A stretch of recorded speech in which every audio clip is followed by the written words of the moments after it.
नमस्कार दोस्तों, आज की कहानी है मन से मन का जोड़। मोती से मिलकर धागा और गंगाजल के कारण जैसे साधारण पात्र भी कीमती हो जाता है, वैसी ही छवि भी मनोज से विवाह कर इतनी मंत्रमुग्ध थी कि अपनी किस्मत पर गर्व करती, जैसे सातवें आसमान पर ही थी। उसका नया जीवन आरंभ हो रहा था। हालांकि अमरोहा के इतने बड़े बंगले और बाग बगीचों वाला पीहर छोड़कर गाजियाबाद आकर किराए के छोटे से मकान में रहना यूं आसान नहीं होता, मगर मनोज और उसके स्नेह की डोर में बंधकर वह सब भूल गई। मनोज के साथ नई गृहस्थी, नया सामान, सब नया नया। वह हर रोज मगन रहती और अपनी गृहस्थी में कुछ ना कुछ प्रयोग या फेरबदल करती। इसी तरह पूरे 2 साल निकल गए, मगर कहावत है ना कि सब दिन होत ना एक समान। तो सब छवि के जीवन में प्यार का प्याला वैसा नहीं छलक रहा था जैसा 2 साल पहले लबालब रहता था। यूं तो कोई खास दिक्कत नहीं थी, मगर छवि कुछ और पहनना चाहती तो मनोज कुछ और पहनने की जिद करता। यह दुपट्टा ऐसे ओढ़ो, यह कुर्ता वापस फिटिंग के लिए दे दो वगैरह।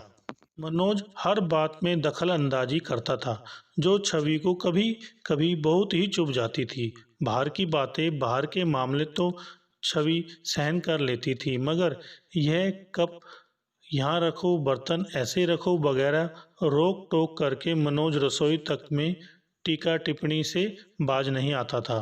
परसों तो हद ही हो गई।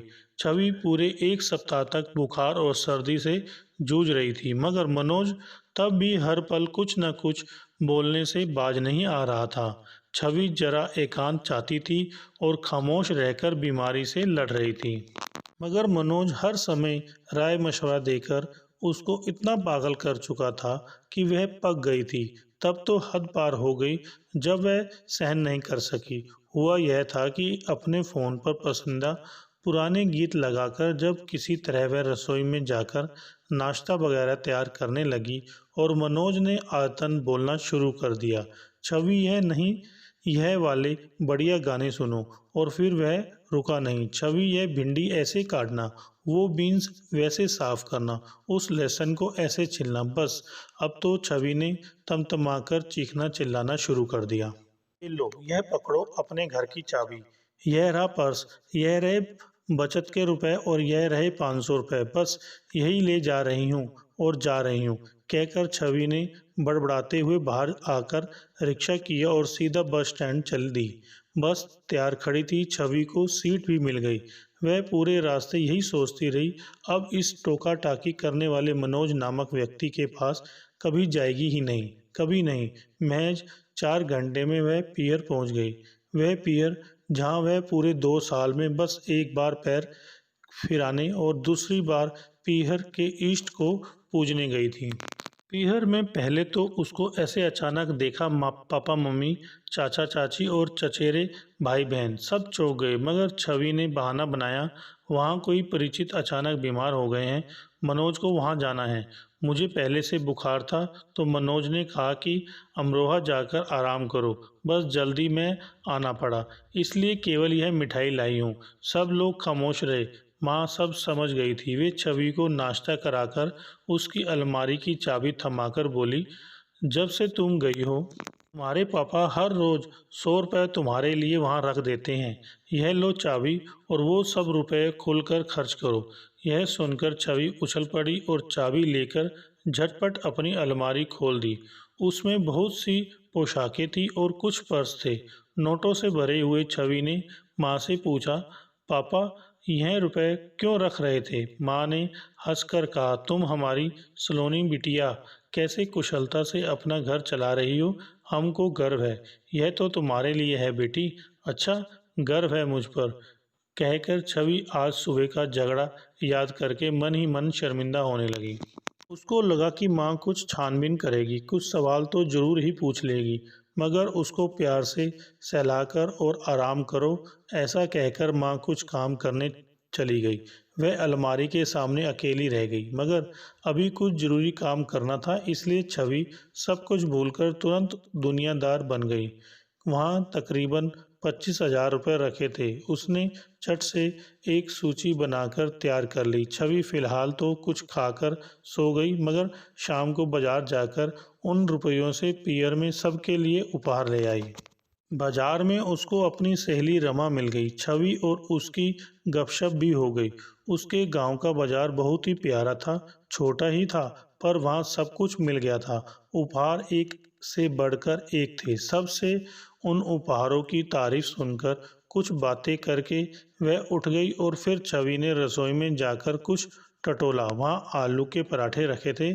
उसने बड़े ही चाव से खाए और गहरी नींद में सो गई। नींद में उसको रमा दिखाई दी। रमा से जो बातें हुई वे सब वापस सपने में आ गई। छवि पर इसका गहरा असर हुआ। सुबह उठकर छवि वापस लौटने की जिद पर अड़ गई थी। माँ समझ गई थी कि शायद सब मामला सुलझ गया है। वे कभी भी बच्चों के किसी निर्णय पर टोका टाकी नहीं करती थी। वे ग्रामीण थी, मगर बहुत ही सुलझी हुई महिला थी। छवि को पीहर की मनुहार मानकर कम से कम आज रुकना पड़ा। वह कल तो आई और आज वापस, यह भी कोई बात हुई। सबकी मान मनुहार पर छवि बस एक दिन और रुक गई। उधर मनोज को इतनी लज्जा आ रही थी कि उसने ससुराल में शर्म से फ़ोन तक नहीं किया, मगर वह 2 दिन तक बस तड़पता ही रहा और उसके बाद फ़ोन लेकर कुछ लिखने लगा। छवि, पता है तुम सबसे ज़्यादा शाम को याद आती।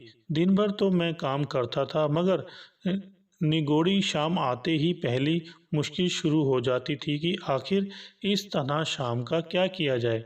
तुम नहीं होती थी तो एक खाली जगह दिखती थी, कहना चाहिए कि बेचैनी और व्याकुलता से भरी। तब मैं एल्बम उठा लेता था, इसे तुम्हारी तस्वीरों से, उन मुलाकातों की यादों से, बातों से, तुम्हारी किसी अनोखी जिद और बहस को हूबहू याद करता और जैसे तैसे भर दिया करता था। वरना तो यह दैत्य अकेलापन मुझे निगल ही गया होता। तुम होती थी तो मेरी शामों में कितनी चहल पहल, उमंग, भागम भाग, तुम्हारी आवाज़ें, गंध, शील, बारिश, झगड़े, उमस या ओस सब हुआ करता था। मगर अब तो ढलती हुई शाम हर क्षण कमज़ोर होती हुई जिंदगी बन रही है कि जितना विस्मय होता है उससे अधिक बेचैनी। तुम्हारे बिना एक शाम ना काटी गई मुझसे, जबकि मैंने कोशिश भरसक की थी। परसों सुबह तुम नाराज होकर चली गई। मैंने सोचा कि वाह, मज़ा आ गया, अब पूरे 2 साल बाद मैं अपनी सुहानी शाम यारों के साथ गुजार लूँगा।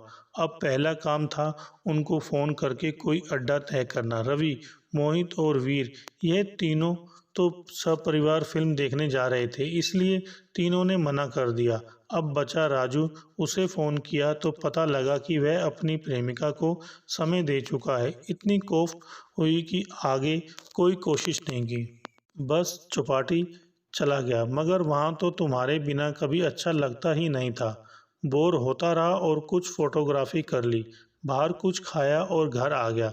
घर आकर ऐसा लगा कि घर नहीं है, कोई खंडहर है।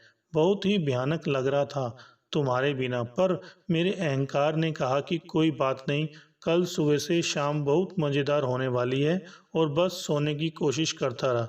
करवट बदलते बदलते किसी तरह नींद आ ही गई।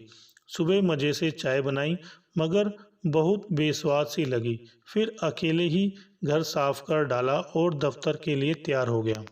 अब नाश्ता कौन बनाता, बाहर ही सैंडविच खा लिए। तब बहुत याद आई जब तुम कितने जायकेदार सैंडविच बनाती हो। यह तो बहुत ही रूखे थे। मुझे अपने जीवन की फिल्म दिखाई देने लगी, किसी चित्रपट जैसी, मगर नायिका के बगैर मैं बहुत बेचैन हो गया। दफ्तर की मारामारी में मन को थोड़ा सा आराम मिला, मगर पलक झपटते झपटते ही शाम हो गई और दफ्तर के बाहर मैदान में हरी घास देखकर तुम्हारी फिर याद आ गई। एक दो महिला मित्र हैं, उनको फ़ोन लगाया, मगर वे तो अब अपनी ही दुनिया में मगन हैं। हाँ, तो 4 साल पहले तक वे कितनी लंबी लंबी बातें करती थी, और कहाँ अब वे मुझे भूल ही गई थी। अब क्या करता, फिर से एक उदास शाम को धीरे धीरे से रात में तब्दील होता नहीं देख सकता था, पर झक मारकर सहता रहा। मन ऐसा बेचैन हो गया था कि खाना तो बहुत दूर की बात, पानी तक जहर लग रहा था। शाम के गहरे रंग में तारों को गिन रहा था, मगर तुमको ना फोन किया और ना तुम्हारा संदेश ही पड़ा। तुमको जितना भूलना चाहता तुम उतना ही याद आ रही थी। बस इस तरह से 2 शामों को रात करके अपने ऊपर से गुजर जाने दिया। मेरा अहंकार मुझे कुचल रहा था, पर मैं कुछ समझना ही नहीं चाहता था। तुम हर पल मेरे सामने होती और मैं नज़रअंदाज करना चाहता। यह भी मेरे अहंकार का विस्तार था। अब तुमको लेने आ रहा हूँ, तुम तैयार रहना। यह सब अपने फ़ोन पर टाइप करके मनोज ने छवि को भेज दिया, मगर 10 मिनट हो गए, कोई जवाब नहीं आया। 20 मिनट बीतते बीतते मनोज की आंखें ही छलक आई। वह समझ गया कि अब शायद छवि कभी लौटकर नहीं आने वाली। तभी दरवाज़ा खुला। मनोज चौंक गया। ओह छवि! उसे पता रहता तो कभी दरवाज़ा बंद ही नहीं करता। छवि ने हंसकर अपने फ़ोन का स्क्रीन दिखाते हुए कहा। वह बार बार यह संदेश पढ़ रही थी। संदेश पढ़कर तुम उड़कर ही वापस आ गई। हाँ हाँ, पंख लगाकर आ गई। यह सुनकर मनोज ने कुछ नहीं कहा। वह बड़े गिलास में पानी ले आया और छवि को गर्मा गर्म चाय भी बनाकर पिला दी। छवि ने अपने भोलेपन में मनोज को यह बात बता दी कि पीहर के बाजार में सहेली रमा मिली थी। रमा से बात करके उसका मन बदल गया। वह उसे पूरे 2 साल बाद अचानक ही मिली थी। वह बता रही थी उसके पति सूखे मेवे का बड़ा कारोबार करते हैं। रोज उसको 5,000 रुपये देते हैं कि जहाँ मर्जी हो खर्च करो। घर खर्च अलग देते हैं, पर कोई बात नहीं करते। कभी पूछते तक नहीं कि रसोई कैसे रखी, कमरा कैसे सजाऊं, क्या पहनूं और क्या नहीं। समय बस पैसा पैसा यही रहता है दिमाग में। मुझे हर महीने पियर बेचकर अपने कारोबार दोस्तों के साथ घूमते हैं। मेरे मन की बात, मेरी कोई सलाह, मेरा कोई सपना, उनको इससे कुछ लेना देना नहीं है। बस मैं तो चौकीदार हूँ जिसको वे रुपयों से लाद कर रखते हैं। सच कहूँ, ऐसा लापरवाह जीवन साथी है कि बहुत उदास रहती हूँ, पर किसी तरह मन को मना लेती हूँ, मगर यह सपाट जीवन लग रहा है। यह सब सुनकर मुझे बार बार मनोज बस आपकी याद आने लगी। मन ही मन में इतनी बेचैन हो गई कि रात सपने में भी रमा दिखाई दी और वही बातें कहने लगी। मैं समझ गई कि यह मेरी अंतर आत्मा का संकेत है। रमा अचानक राह दिखाने को ही मिली और मैं वापस आ गई। पर छवि, तुम कम से कम रमा को कोई उचित सलाह तो देती। तुम तो सबको अच्छी राय देती हो। जब वह तुमको अपना राज बता रही थी छवि, मनोज ने टोका तो छवि ने कहा, हाँ, मैंने उसको अपने दोनों फ़ोन नंबर दे दिए हैं और गाजियाबाद आने का आमंत्रण दिया है। साथ ही उसे यह सलाह दी है कि रमा, तुम मन ही मन मत घुटती रहो। मुझे लगता है माता पिता, भाई बहन, पड़ोसन या किसी मित्र को अपना राजदार बना लो। अगर कोई एक भी आपको समझाता है तो अगर वह सलाह नहीं देगा पर कम से कम सुनेगा तो तब भी मन हल्का हो जाता है। साहित्य से लगाव हो तो सकारात्मक साहित्य पढ़ो। नई जगहों पर अकेले निकल जाओ। नई जगह को अपनी यादों में बसाकर उनको अपना बना लो।